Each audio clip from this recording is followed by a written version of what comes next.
Shalom. प्रेम के गुण। पहले करंथियों का 13 अध्याय 4 से लेके 7 पद तक। प्रेम धीरजवंत है और कृपाल है। प्रेम दाहन नहीं करता। प्रेम अपनी बढ़ाई नहीं करता और फूलता नहीं। वह अनिरति नहीं चलाता। वह अपनी भलाई नहीं चाहता।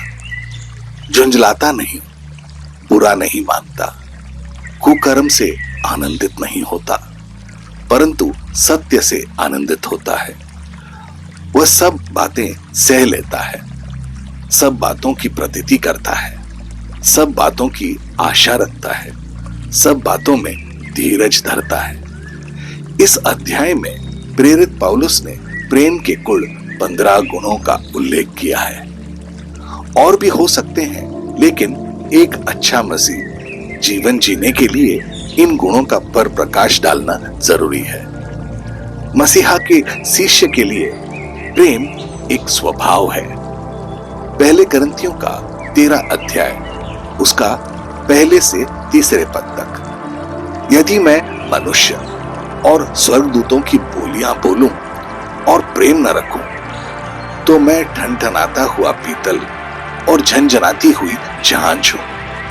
और यदि मैं भविष्यवाणी कर सकूं और सब भेदों और सब प्रकार के ज्ञान को समझूं, और मुझ में यहां तक पूरा विश्वास हो कि मैं पहाड़ों को हटा दूं, परंतु प्रेम न रखूं, तो मैं कुछ भी नहीं। और यदि मैं अपनी संपूर्ण संपत्ति कंगालों को खिला दूं या अपनी देह जलाने के लिए दे दूं और प्रेम न रखूं, तो मुझे कुछ लाभ नहीं। यह परमेश्वर द्वारा दिया गया प्रेम है और यीशु इसके आदर्श उदाहरण है। यह वह प्रेम है जो परमेश्वर ने सबसे पहले दिखाया था, जिसे उनके अनुग्रह के रूप में परिभाषित किया जाता है। और अनुग्रह को परमेश्वर के बिना शर्त वाले प्रेम और दया के रूप में परिभाषित किया जाता है, जो बिना किसी योग्यता के मानव जाति को दिया गया है। और मसीह के हर शिष्य से यह समझने की अपेक्षा की जाती है, क्योंकि प्रेम किसी को खुद से ज्यादा महत्व देने का जानबूझकर किया गया कार्य है। प्रेम दूसरों की देखभाल करने और उनकी बात सुनकर जानबूझकर किया गया कार्य है। प्रेम दूसरों को सफल, खुश, स्वस्थ और पूर्ण देखने की चाहत है। प्रेम दयालुता का, करुणा का जानबूझकर किया गया कार्य है।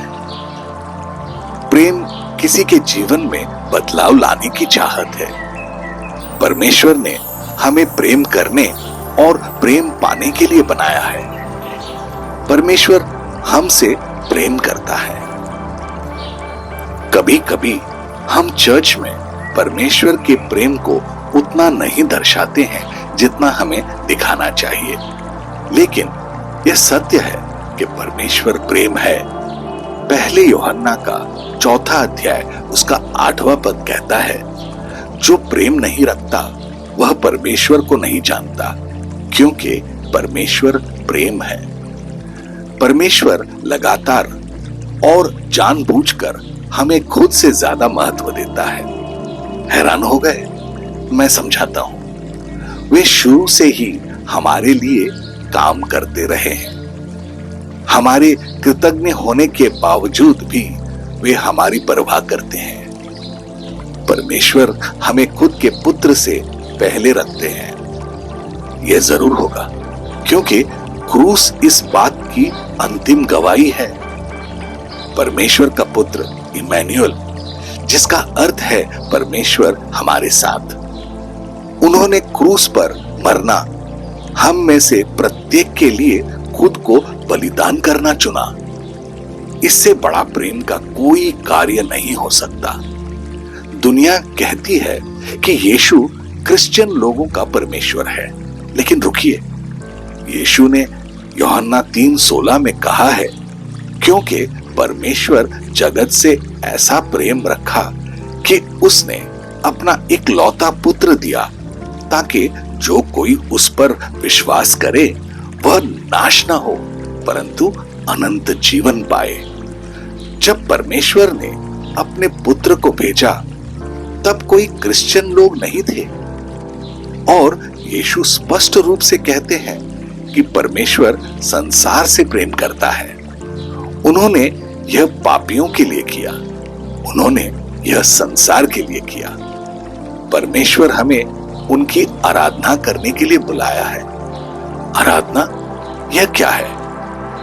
यह स्वयं से अधिक परमेश्वर को महत्व देने का एक जानबूझकर किया गया कार्य है।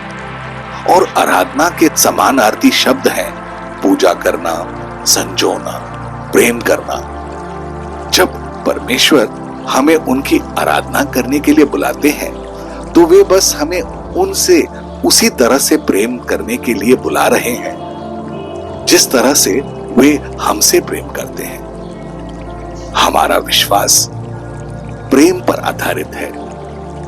प्रेम बाइबल में सबसे ज्यादा इस्तेमाल किए जाने वाला शब्द है, और प्रेम के बारे में निर्देश सभी अन्य शब्दों से ज्यादा दिए गए हैं। जब हम अपने अगले भक्ति पद से प्रेम के 15 गुणों का पता लगाएंगे तो हम इसके लिए प्रार्थना करें कि वे हमारे अंदर बढ़ें और हम वैसा जीवन जिएं जैसा परमेश्वर चाहते हैं कि हम जिएं।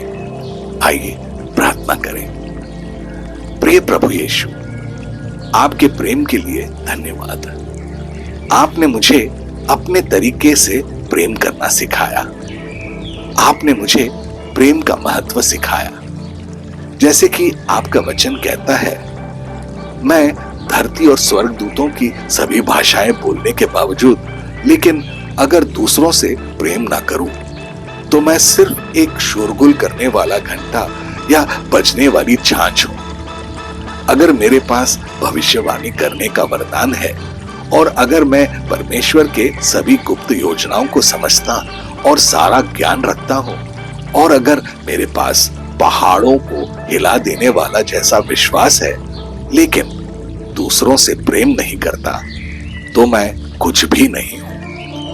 अगर मैं अपना सब कुछ गरीबों को दे देता और अपना शरीर भी बलिदान कर देता हूं और इस पर शायद घमंड भी कर सकता हूं, लेकिन अगर मैं दूसरों से प्रेम नहीं करता तो मुझे कुछ भी हासिल नहीं होगा।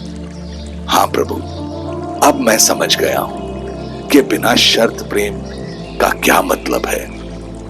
ऐसा कुछ भी नहीं है जिस पर मैं आपके प्रति अपने प्रेम का घमंड कर सकूं, लेकिन प्रभु यीशु, मैं मेरे प्रति आपके प्रेम के कारण ही अस्तित्व में हूं और मैं अपने जीवन के बाकी समय में इसकी बढ़ाई करूंगा।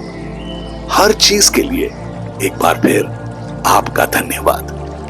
मैं आपको महिमा और सम्मान और प्रशंसा देता हूं क्योंकि आप ही इसके योग्य हो। और यीशु, आपके मधुर और मीठे नाम में मैं ये प्रार्थना करता हूं। आमीन और आमीन।